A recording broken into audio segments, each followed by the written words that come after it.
Boa noite a todos. Sejam bem-vindos ao dia de paz da Sociedade Espírita Casa do Caminho de Tambaú. Hoje é a live de número 249, do dia 14 de maio de 2025. Os sorteios do livro e da pintura mediúnica já foram sorteados aos presentes aqui na casa. O evangelho de hoje é o capítulo 5. Bem-aventurados os aflitos. O item, bem sofrer e mal sofrer. Estamos num planeta de provas e expiações, e o sofrer faz parte da nossa escola de aprendizagem. Portanto, é necessário saber escolher, sofrer bem ou mal. E o livro de hoje é O Médico Jesus, de José Carlos de Luca. O item é: você é seu remédio. Viver sem amor, compaixão ou qualquer outro valor espiritual cria um estado de desequilíbrio tão grave que todas as células anseiam por corrigi-lo. Em última análise, é isso que existe por trás do início da doença. Quem disse isso foi o Dr. Deepak Chopra. E o José Carlos de Luca nos diz o seguinte: você tem experimentado raiva, frustração, pavor, ressentimento, culpa e autodesprezo. Tem experimentado os reflexos físicos desses sentimentos negativos que intoxicam seu corpo espiritual e descem para os níveis físicos, em formas de doenças das mais variadas espécies. Chegou a hora de você experimentar o amor como o elixir capaz de restaurar a saúde espiritual. Chegou a hora de você inverter a polaridade negativa que se estabeleceu em sua vida por conta das escolhas que tem feito até agora. Mude o botão da sintonia. O amor não é material, é sentimento que se converte na mais poderosa energia de vida. Sentimos amor todas as vezes que manifestamos a compaixão, a doação, a bondade, o perdão, a alegria e a paz. E quando exprimimos amor, todo o nosso cosmo orgânico vibra na sua mais alta frequência, afastando a doença e restabelecendo a saúde e o bem-estar. Se você procura o médico Jesus, convença-se de que ele não tem outra receita a lhe dar. Jesus não quer apenas tratá-lo, remediar suas dores, para que você continue a ser a mesma pessoa que era antes de adoecer. O médico Jesus deseja sim curá-lo, para que você experimente uma vida muito mais feliz e compensadora. Creia que você mesmo é o seu remédio, ou o seu próprio veneno. Você mesmo é o seu bem ou o seu mal. Quem se permitiu adoecer tem todo o poder para neutralizar a doença.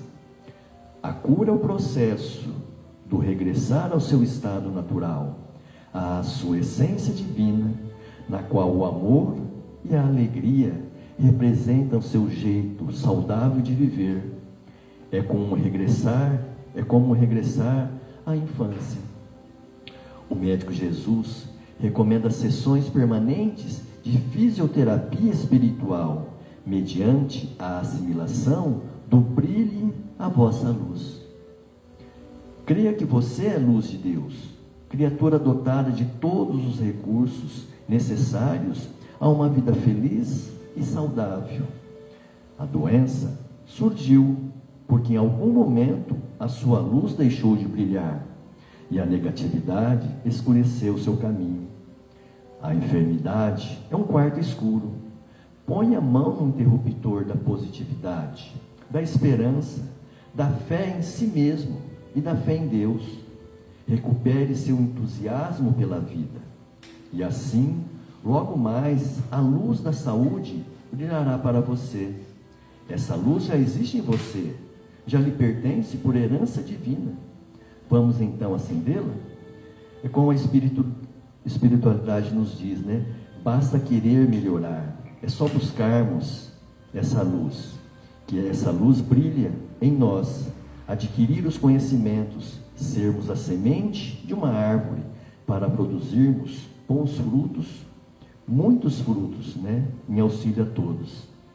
O nosso fardo é proporcional à nossa força de carregarmos. Tenha fé e muita coragem para vencê-las. Essa é a escolha. As provações vão existir, a gente vai usar ela de uma forma boa ou ruim. A decisão é nossa. Boa noite a todos, fiquem com Deus.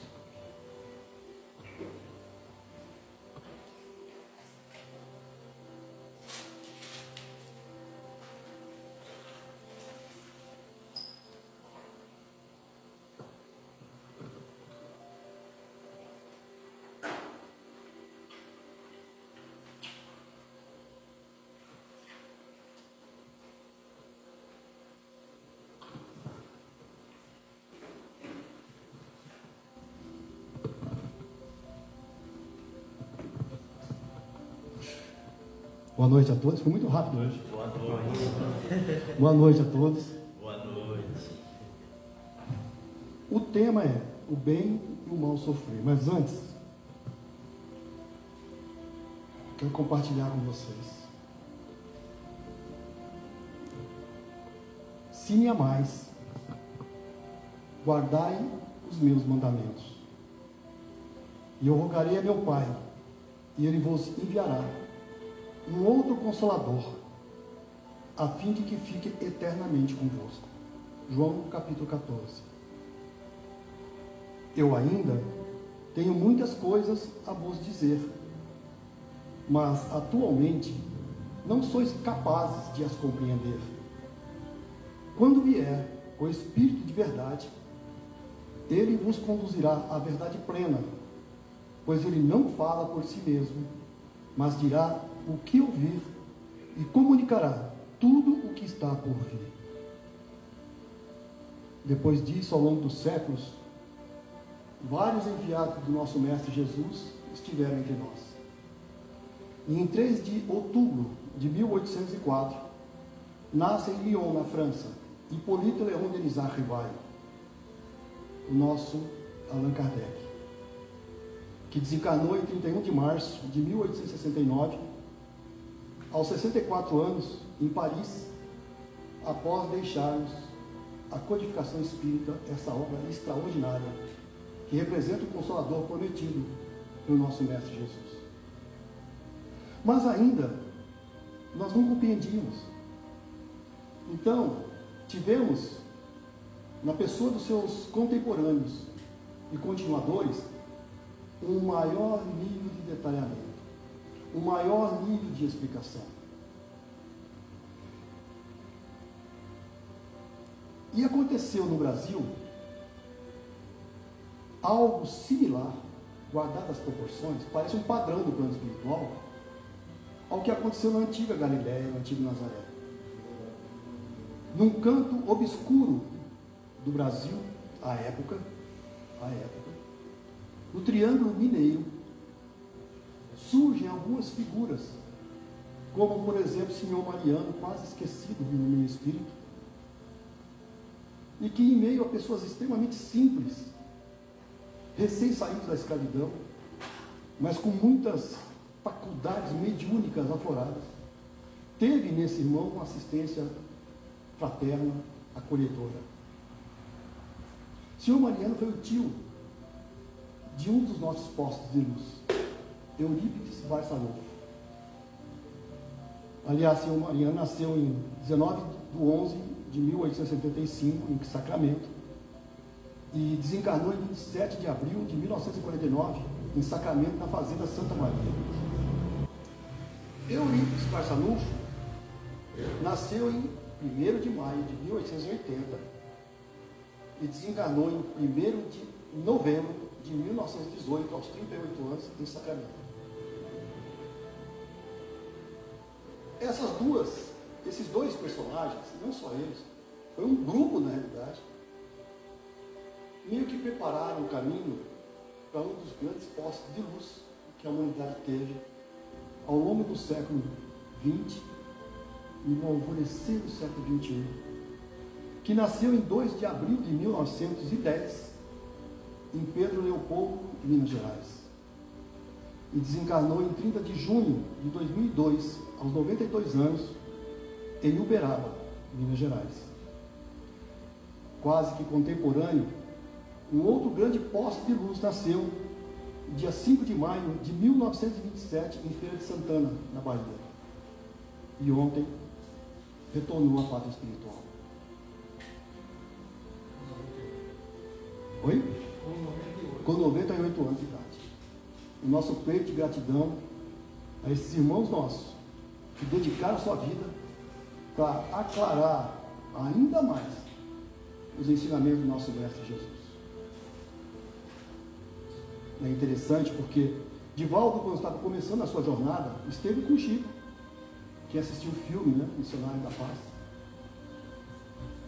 E chega uma hora que ele pergunta para o Chico: mas Chico, eu não posso ficar um pouco com você, só de ficar com você, nós aprendemos muito.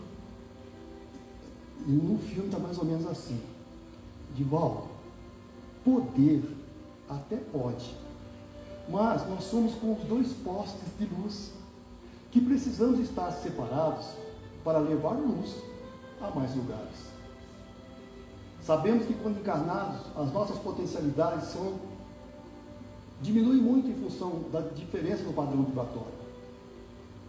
Que esses postes de luz, sob o farol maior do nosso Mestre Jesus, continue doando para a humanidade necessitada o seu amor, a sua fraternidade, a sua solidariedade, das quais tanto precisamos. O nosso peito de gratidão. E aí lembramos, Chico deixou mais de 450 livros escritos. Divaldo deixou mais de 250 livros escritos. Capítulo 6 do Evangelho: instruí-vos e amai-vos. E aí nós voltamos ao se me amais, guardai os meus mandamentos. Como intensificar em nós o amor ao nosso Mestre Jesus? Como intensificar em nós o amor e a gratidão por esses missionários que doaram sua vida, dedicaram sua vida na seara do Mestre em prol da humanidade? Instruí-vos e amai-vos. E talvez não, por nós não estarmos nos instruindo o suficiente, por nós ainda não estarmos amando o suficiente, é que recebemos com frequência a visita da nossa irmã dor, do nosso irmão sofrimento. Porque se de fato ampliarmos nosso conhecimento de parcela ínfima dessas obras, ampliando o nosso conhecimento, ampliando a nossa percepção, fazendo brotar dentro de nós novos sentimentos e direcionando-os para novas vivências, o aprendizado que a dor e o sofrimento têm por função realizar, está sendo realizado pela compreensão, pela vivência, suavizando a ação desses irmãos que agem sob a lei natural, a lei de Deus. Nosso peito de gratidão. E entre esses missionários que estiverem entre nós, já entrando no tema da noite, em 2 de maio de 1802, nasceu na França Jean-Baptiste Henri Dominique Lacordaire. E desencarnou em 21 de 11 de 1861. Lacordaire foi um frade dominicano e que se notabilizou por pregar a liberdade, por pregar a separação entre Estado e Igreja, e por conta da sua obra como educador político, como defensor do papel da educação, ele e Lamennais, que é outro contribuinte do Evangelho segundo o Espiritismo, foram chamados a fazer uma visita ao Papa da época, Gregório, que não gostou nada disso. Os seus amigos foram excomungados. Ele aceitou a submissão e continuou depois a sua obra. Mas sigamos em frente, porque a biografia dele é riquíssima. E ele nos deixou já em 1863. Veja, ele desencarnou em 1861, 2 anos após seu desencarne. Ele foi convidado pelo Espírito de Verdade para contribuir com a elaboração da codificação espírita, 2 anos após. E entre essas mensagens que ele nos deixou esta do bem e o mal sofrer, recebida, repetindo, em 1863. Depois do capítulo 7, o orgulho e a humildade. E no capítulo 16, desprendimento dos bens terrenos. E essas 3 mensagens estão interligadas. O bem e o mal sofrer. Se nós ampliarmos a nossa humildade, esse processo se suaviza. Se nós abrirmos mão dos nossos apegos, aquilo que é impermanente, o que é impermanente flui. É um fluxo. E ao nos apegar ao que flui, experimentamos o quê? Decepção, tristeza e tudo mais. Estão interligados. Dito isto, afinal, que história é essa de bem sofrer? Mal sofrer é meio lógico para as nossas mentes ainda limitadas, materialistas. Estou sofrendo tão mal. Mas bem sofrer, precisamos refletir. Precisamos refletir. E estas obras, as obras que Chico Xavier deixou, as obras que Divaldo deixou, traz essas explicações de uma forma riquíssima. Na obra de André Luiz, na obra de Emmanuel, na obra de Joana de Ângeles, onde ela analisa na sua série psicológica esse processo de culpa, de remorso, de arrependimento. Essas respostas, essas explicações estão claríssimas, como água cristalina. Então, o que realmente Lacordaire quis nos trazer com essas informações? Com esse alerta, que na realidade é uma extensão dos ensinamentos do Cristo. Bem e mal sofrer. Precisamos saber sofrer. O que é isso? O que é saber sofrer? Que as provas bem suportadas podem conduzir-nos ao reino de Deus. Provas bem suportadas podem conduzir-nos ao reino de Deus. Nós vamos fazer, ao longo da nossa preleção, nós vamos trazer aos nossos dias, com a contribuição, por exemplo, da obra de Joana de Ângeles, da psicologia transpessoal, um pouco da tradução profunda dessas reflexões. Provas bem suportadas podem conduzir-nos ao reino de Deus. Vamos refletir sobre isso. O que significam provas bem suportadas?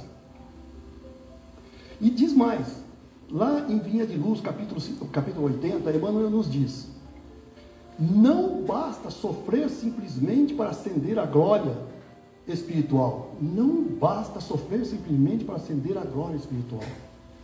Indispensável é saber sofrer, extraindo as bênçãos de luz que a dor oferece ao coração. Começam a vir as respostas. Sequioso de paz. Muita gente padece, mas quantas criaturas se complicam angustiadamente por não saberem aproveitar as provas retificadoras e santificantes? O que significa isso? O que significa aproveitar as provas retificadoras e santificantes? Precisamos refletir sobre isso, precisamos entender isso.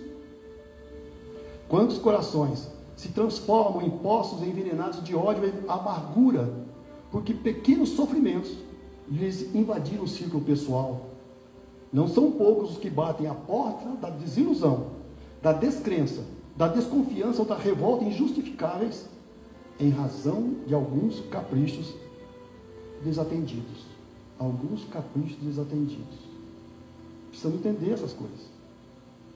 Raros homens aprendem a encontrar o proveito das tribulações. Sob que enfoque?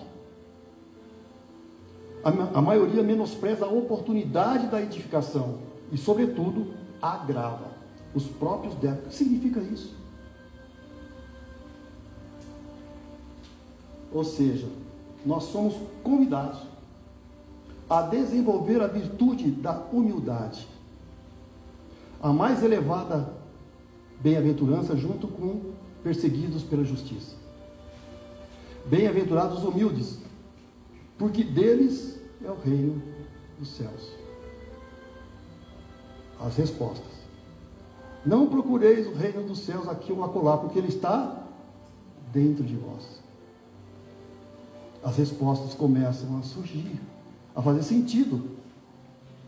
É o processo, é a convocação para a busca do autoconhecimento. O que somos nós? Somos uma criatura que foi criada no berço e desaparecerá no túmulo? Ou somos filhos de Deus, constituídos da sua essência indestrutível, do nosso caráter de seres imortais, aprendizes da vida? Ao fixarmos esse conceito, a nossa concepção do nosso existir muda completamente e nos fortalece na busca indelegável do processo de autotransformação. Essa convocação, nenhuma criatura do universo está dispensada. E é um trabalho próprio, indelegável, inexorável, porque reflete os desígnios dele, Pai, para cada uma das criaturas. Para isso, nós precisamos despertar em nós algo que se chama fé. Ah, mas eu não tenho fé. Tenho. Todos temos fé. Apenas que elas se manifestam ainda em graus de intensidade diferente. Fé vem de fides, que significa fidelidade. Fidelidade a quê? A nossa consciência. Onde estão escritas as leis divinas? Questão 621, na nossa consciência. Então, esse processo de conexão com a nossa essência, que representa a conexão nossa com o nosso Pai em nós, nos alerta o tempo todo o caminho a seguir. E ele ficará tão mais claro quanto maior o entendimento que nós tivermos das leis divinas e dos seus desígnios para nós, dele, Pai, para cada um de nós. Então, o processo de desenvolvimento, de fortalecimento da fé, é um processo de concórdia, de estar de acordo, a partir da compreensão com as leis divinas, com a nossa essência, com Deus. Mas vejam, eu vou repetir, não é algo que se busca fora, não é algo que se busca nas estrelas. Também buscaremos nas estrelas, quando compreendemos essa magnitude, essa magnificência da obra divina. Mas a última jornada é o nosso interior, nos conhecendo, tendo a convicção de que somos filhos de Deus, espíritos imortais, aprendizes da vida, gritando, pulsando dentro de nós, o Pai presente dentro de nós, nos sinalizando o caminho a seguir. O que nos traz o quê? Segurança existencial. Segurança existencial. Dá significado para o nosso existir. E seres imortais, filhos de Deus. E aí sim, essa questão da fidelidade consciencial, a confiança em si mesmo, autoconfiança, confiança na vida, em Deus. E só então nós nos mobilizaremos para o nosso processo de autotransformação. Essas convicções nos fortalecem então para frente às situações agradáveis e desagradáveis da vida. Possamos reunir as forças, as condições para entender qual o significado daquelas vicissitudes, quais as provas, quais os aprendizados nelas contidos. E vamos refletir sobre isso. Isso com convicção,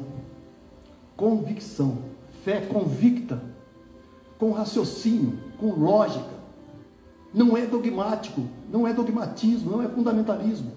Porque a fé dogmática, a primeira dificuldade que nós enfrentarmos, e que pretendemos, a partir de um ato de fé dogmática, esse auxílio, e esse auxílio não vier da forma como nós queremos, nós abrimos mão. Entendemos que o Pai não está nos atendendo, que o Pai está nos castigando. Um ser, uma energia, uma força criatura cuja essência é amor.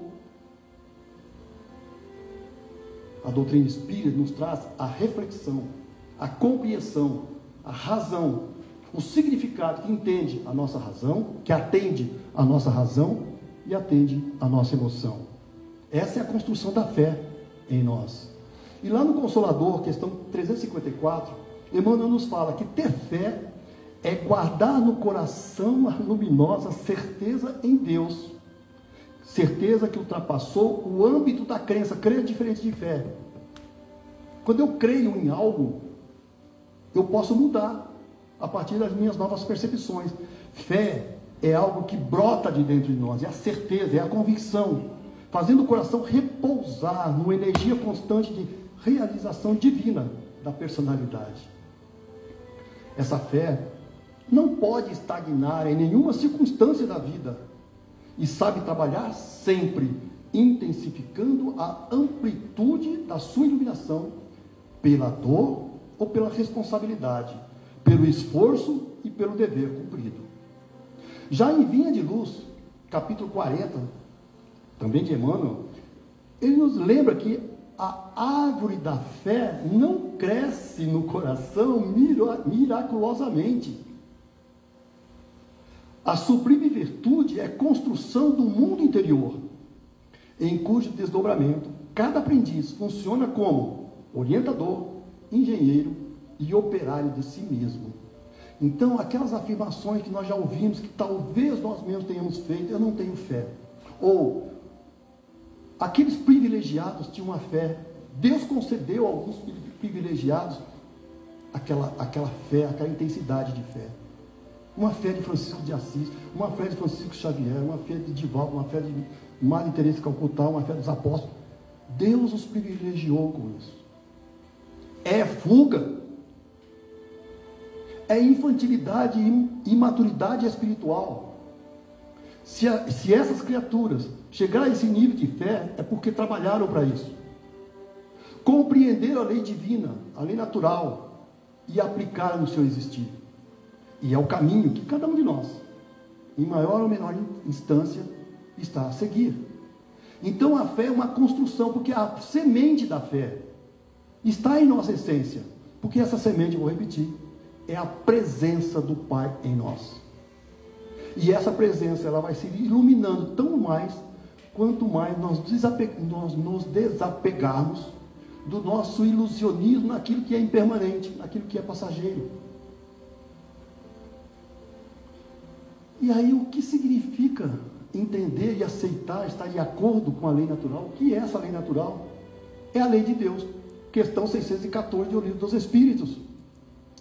A única verdadeira para a felicidade do homem indica-lhe o que deve fazer ou deixar de fazer, e ele só é infeliz quando dela se afasta.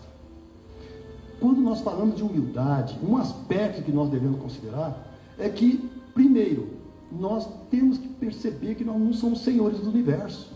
Nós somos criatura. Estamos nesse grande organismo universal, cuja presença divina é a criadora, mantenedora, direcionadora, atratora das criaturas. E que nesse universo, no qual somos uma partícula ativa, existem leis, cuja essência é o amor. E é essa compreensão que nós devemos trazer para dentro de nós. Quando assim compreendemos alguns outros atributos da divindade, porque nós falamos do atributo da unicidade, mas alguns outros atributos, que é essa questão do universo como um grande organismo, que fortalece em nós o sentido do pertencer.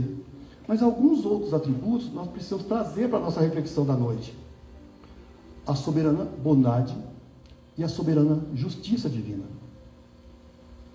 A soberana justiça que nos traz o aspecto didático, pedagógico. De uma vez por todas, entendamos que Deus não quer que nós soframos. Ele quer que nós aprendamos. Ele quer que nós aprendamos que esse é o grande organismo que está sob a sua égide, sob a sua direção, que está nele e ele está em nós. A essência é amorosa. Então ele quer que nós aprendamos através da lei natural. Esse aprendizado é específico para cada um de nós. Em que sentido? Fomos criados em momentos diferentes. Já repetimos isso aqui tantas vezes. Temos idades cósmicas diferentes. Passamos por vivências, experiências diferentes.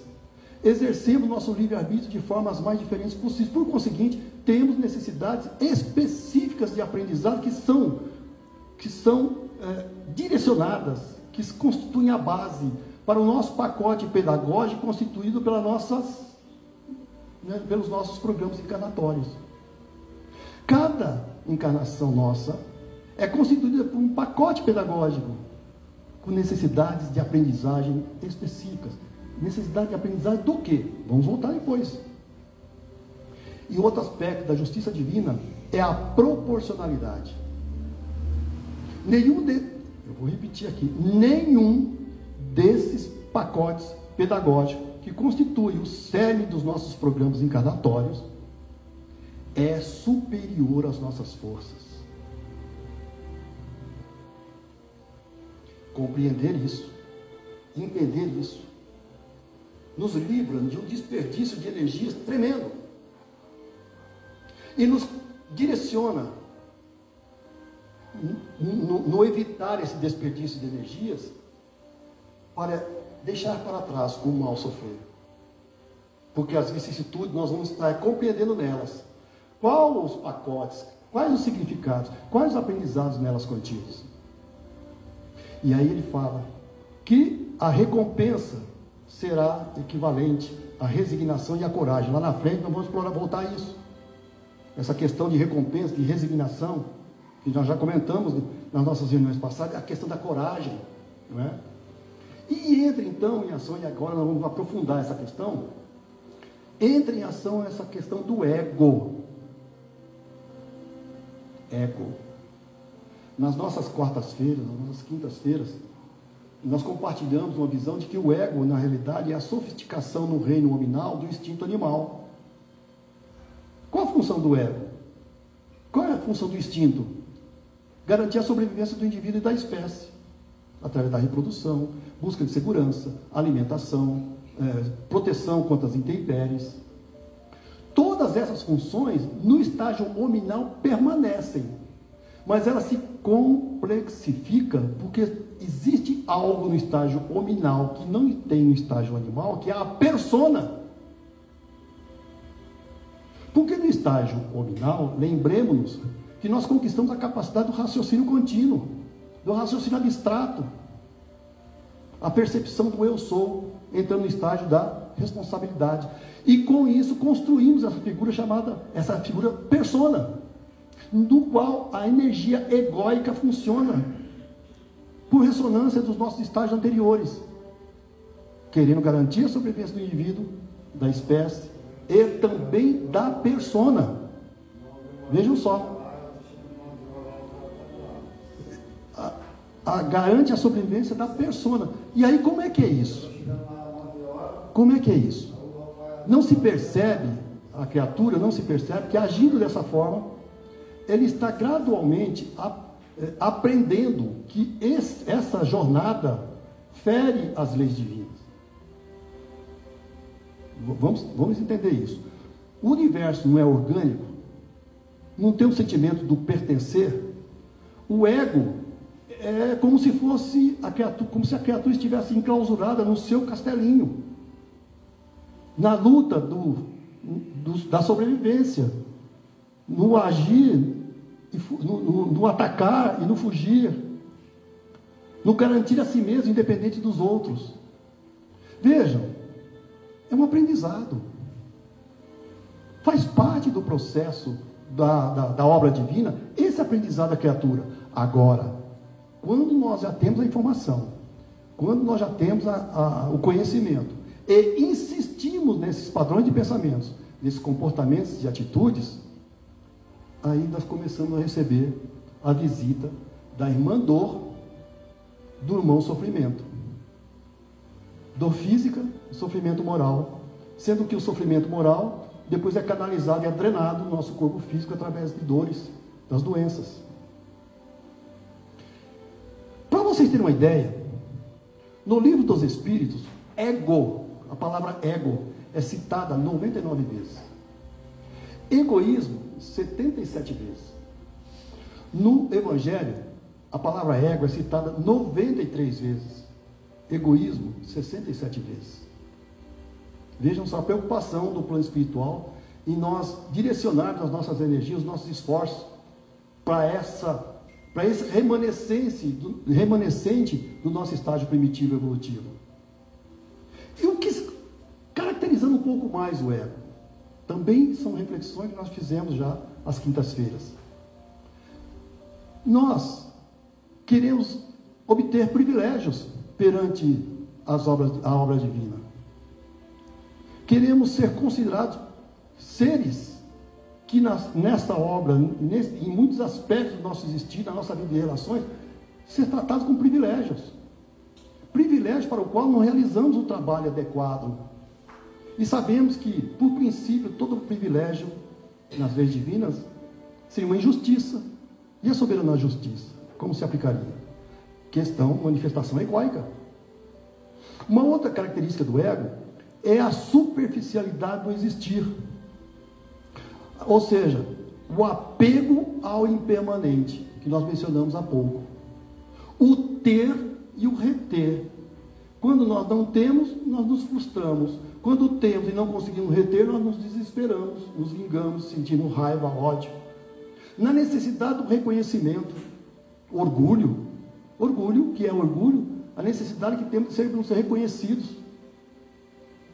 E quando essas questões não são devidamente trabalhadas pela criatura, a nível de inteligência emocional, de resiliência, muitas vezes ele resvala para as viciações. Outra característica do ego é a ilusão da infalibilidade. Como? Você veio falar que eu estou errado? Recém-saído do primitivismo, nós alimentamos a ilusão, essa ilusão da infalibilidade, em termos de orgulho e de prepotência. Essas são algumas características do ego presentes em nós, que acontecendo em nós, na nossa vida de relações, constituem as formas ou as oportunidades para que analisemos como que na nossa vida de relações essas questões aparecem e como nós estamos reagindo em relação a isso. São as vicissitudes, são as oportunidades de aprendizado que a vida nos coloca. Que sentido significa isso? Elas acontecem de mostrar para cada um de nós, olha, esse privilégio, trabalhe para isso. Entenda que não há privilégios. Existe recompensa consciencial ao esforço de cada um. Entenda que o espírito imortal está encarnado. Me veio o nosso Teilhard de Chardin, não é? Não somos seres encarnados em uma jornada espiritual. Somos seres espirituais em uma jornada humana. Não somos seres humanos em uma jornada espiritual. Somos seres espirituais em uma jornada humana. Essa concepção nos leva a tratar de forma adequada os recursos e as oportunidades que a providência divina coloca à nossa disposição enquanto encarnados para o exercício da nossa inteligência e para a nossa capacidade de amar. E não para reter. E não para buscarmos reconhecimento. Qual reconhecimento nós preferimos? Dos seres humanos ou da nossa consciência? Não é de Deus, viu, gente? Não é de Deus de forma antropomórfica, não é de Deus na forma de um justiceiro, não, da nossa consciência. É a recompensa que temos. Então, veja, toda vez que essas características egóicas se manifestam no nosso existir, representam oportunidades de nós buscarmos, aprofundarmos o nosso autoconhecimento. Estou sendo egoísta aqui? Estou buscando esse privilégio? Estou obtendo, retendo, em detrimento de outros irmãos nossos que estão em desespero. Fiquei injuriado porque não fui reconhecido na minha oportunidade de promoção no meu trabalho. Como eu fiquei injuriado porque me vieram me apontar um erro. Olha que tremenda oportunidade de aprendizado. Essas manifestações acontecendo em nós, e nós nos caindo na revolta, no ódio, na vingança, constituem os aprendizados que a vida nos coloca. E não nos iludamos. Nós estamos em um mundo de provas e expiações. Por mais que queiramos, não cabe ficar muito romantizando o nosso existir, exceto se desenvolvermos essa visão. Aqui é campo de batalha, sim. Kardec usa no Evangelho a figura do militar que vai ao campo de batalha. Mundo de provas e expiações é campo de batalha, sim. Batalha interior, íntima. Quando Jesus disse, bem-aventurados aflitos, o reino dos céus lhes pertence, se referia a todos encarnados no plano da matéria aqui no nosso planeta. A todos. Esse é o nosso campo de batalha. Um campo de batalha que constitui oportunidades pedidas. O nosso pacote encarnatório, pedagógico, bonitinho, nós indo lá, nós pedimos. Porque como espírito do plano espiritual, nós temos a consciência das nossas deficiências, das nossas necessidades de aprendizado. E lá, junto com os nossos mensageiros, junto com os nossos mentores, junto com os construtores, com os nossos amigos do plano espiritual, nós dissemos para eles, olha, dessa vez, até porque a fila está grande, né? São bilhões e bilhões de espíritos, irmãos nossos, esperando a oportunidade da encarnação. Então, já que a fila está grande, que estamos em processo de transição planetária, eu quero aproveitar essa encarnação o máximo possível. Ah, legal. O que significa aproveitar o máximo possível? Olha, eu quero corrigir essa deficiência, essa. Aí eles olham para a gente e falam assim, olha, vai devagar. O caminhãozinho está enchendo muito, mas eu quero, olha. Nós não temos livre-arbítrio. Se insistir por demais, eles atendem. Aí nós chegamos aqui e as coisas começam a acontecer. E aquele espírito valoroso, porque Deus fez isso comigo. Ou utilizaremos a nossa coragem. Ou utilizaremos a nossa coragem. Alegrai-vos quando Deus, nós vamos voltar a isso. Alegrai-vos quando Deus vos enviar para a luta. Não consiste esta no fogo da batalha, mas nos amargores da vida, em que às vezes de mais coragem se há mister do que num combate sangrento, porque não raro que aquele que se mantém firme em presença do inimigo fraqueje nas tenazes de uma pena moral. E aí vem essa questão da coragem. Coragem vem de cordes, coração, sede ou centro da alma, da inteligência e da sensibilidade. Coragem é a conexão com o nosso íntimo de novo, sentimento e consciência. E aí vem a coisa da consciência, da fidelidade consciencial, da coragem moral que nós refletimos na nossa reunião passada. Coragem moral de fazer aquilo que na nossa consciência nós devemos fazer. E aí sim, essa batalha, esse campo de batalha está pleno de oportunidades para que nós avancemos um pouco mais no nosso patamar evolutivo. A palavra coragem vem da raiz latina cordis, que significa coração. Portanto, ser corajoso significa agir utilizando um potencial que vem de dentro, a voz do coração. E são conquistas silenciosas. Nessas batalhas nós não receberemos condecorações, não receberemos um quadro de medalhas. As recompensas são constituídas pela paz consciencial. São conquistas silenciosas do ser para consigo mesmo. Nenhuma recompensa nós obteremos externa com essa espécie de coragem, mas Deus lhes reserva palmas de vitória em uma situação gloriosa. O que significa isso? De novo, algo fora de nós nos premiando? Não. É justiça divina manifesta através das suas leis. Essas palmas de vitória são, de novo, a nossa paz consciencial. Situação gloriosa, muitas vezes, bem-aventurados os que sofreram perseguição em meu nome, porque grande será o vosso galardão nos céus. Quem sabe significa isso?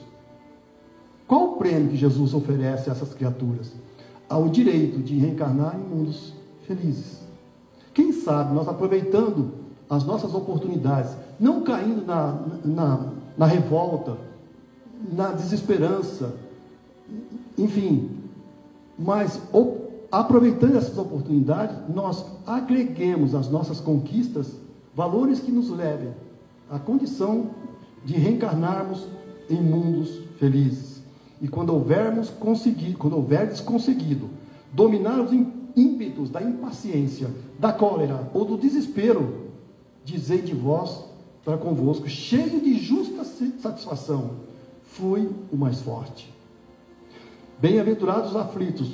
Então, pode traduzir-se assim: bem-aventurados que têm ocasião de provar a sua fé, a sua firmeza, a sua perseverança e a sua submissão à vontade de Deus, porque terão, vejam, centuplicada a alegria que lhes falta na terra, porque depois do labor, da luta, do trabalho, virá o repouso, não a ociosidade, mas o repouso daquele que cumpriu a sua tarefa enquanto encarnado.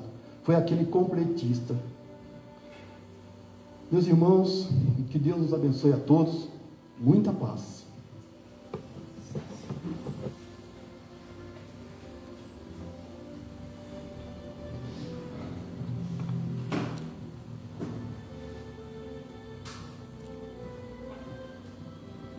Pai de infinito amor,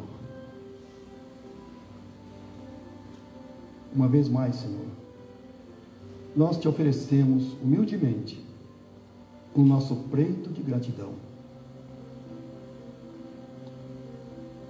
A Ti, Mestre Jesus, o envio desses irmãos nossos, enviados Teus, para nos mostrar, nos aclarar a nossa compreensão, ainda tão limitada. Auxilia-nos, Senhor, nesse processo de conexão conosco mesmo, com a nossa essência.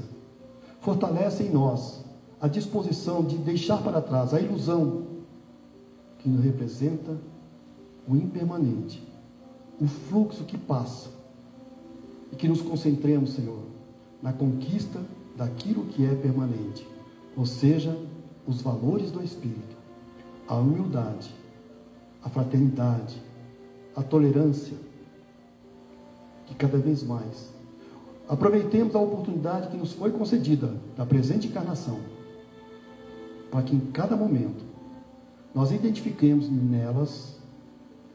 nessas oportunidades, o aprendizado nelas contidos. Não nos permita, Senhor, deixar para trás.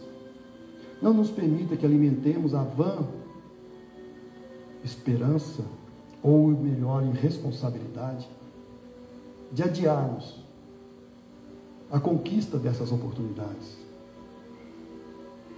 Que saibamos identificar o Teu profundo desejo, o Teu profundo desígnio para cada um de nós, pois sabemos que, como filhos Teus, fomos criados para a felicidade permanente.